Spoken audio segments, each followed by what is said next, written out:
Hi grade 3, we've been talking this week about forces, balanced forces and unbalanced forces, and today we're talking about a really important force called gravity.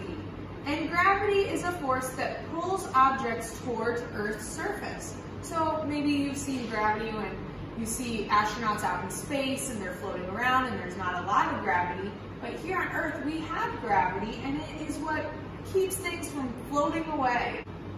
There are two really important forces. There's one force that's a pushing force, where it pushes up on an object from the ground. And that's what keeps an object from sinking down into the ground. It keeps it staying in its spot. There's also the other force that we're talking about today, which is gravity. And that's what keeps things from floating away. It's the force pushing down on objects so they don't disappear and float away.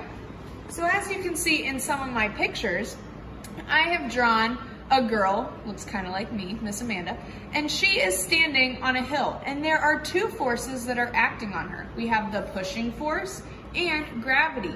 The pushing force is keeping the little Miss Amanda from sinking down, and the gravity is what's keeping little Miss Amanda from floating away into space.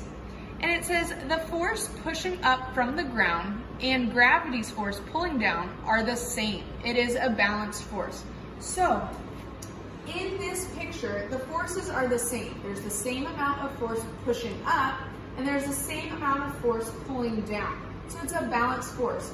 Little Miss Amanda isn't going to sink into the ground, and she's not going to float away. So this is a balanced force, and the amount of force is the same. So that's why the arrows are the same size. Now, if you look at my second picture, I have a picture of a balloon, and we know that balloons, when they're filled with air, they float away and they float up into the sky.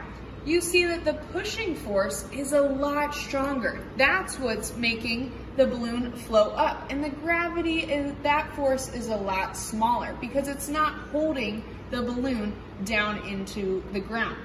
It says the force pushing up from the ground is stronger than gravity's force. It is an unbalanced force.